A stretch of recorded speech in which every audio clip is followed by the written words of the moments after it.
Hi! ഇന്ന് എനിക്ക് ഏറ്റവും അത്ഭുതമുള്ള ഒരു പ്ലാന്റിനെ കുറിച്ച് പറയട്ടെ. ഈ പ്ലാന്റിന്റെ പേരാണ് തൊഴുകണ്ണി. ഇംഗ്ലീഷിൽ ഇതിനെ ഡാൻസിംഗ് പ്ലാന്റ് എന്നും പറയും. ഇതിന് ഈ പേര് വരാനുള്ള കാരണം ഇതിന്റെ ഇലകളുടെ അടിയിലായി 2 ലാറ്ററൽ ലീഫ്ലെറ്റ്സ് ഉണ്ട്. ആ ലാറ്ററൽ ലീഫ്ലെറ്റ്സ് എപ്പോഴും മൂവ് ചെയ്തുകൊണ്ടിരിക്കും. അത് നിങ്ങൾക്ക് മനസ്സിലാവാൻ വേണ്ടിയിട്ട് ഞാനതൊന്ന് സ്പീഡ് കൂട്ടിയിട്ട് കാണിക്കാം.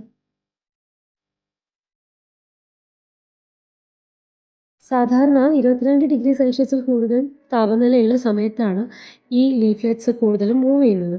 എന്ന് വെച്ച് കഴിഞ്ഞാൽ ചൂട് കൂടിയ സമയത്ത് ഇതിൻ്റെ മൂവ്മെൻറ്റും കൂടുതലായിരിക്കും. സൂര്യപ്രകാശത്തിലേക്ക് വലിയ ഇലയെ ഗൈഡ് ചെയ്യാനോ അതല്ലെങ്കിൽ പ്രെഡേറ്റേഴ്സിൻ്റെ കയ്യിൽ നിന്ന് പ്ലാന്റിനെ സംരക്ഷിക്കാനോ ആയിരിക്കാം ഇത്തരത്തിൽ ഇലകൾ ചലിക്കുന്നത് എന്നാണ് പറയപ്പെടുന്നത്. ആൻറ്റി ഇൻഫ്ലമേറ്ററി പ്രോപ്പർട്ടീസ് ഉള്ളതുകൊണ്ട് ഇതിന് ആയുർവേദത്തിലും ഉപയോഗമുണ്ട്. ഇങ്ങനെയുള്ള വേറെ ഏതെങ്കിലും അത്ഭുത ചെടികൾ നിങ്ങൾക്ക് അറിയുമെങ്കിൽ ഒന്ന് കമൻറ്റ് ചെയ്യൂ. അപ്പോൾ ശരി.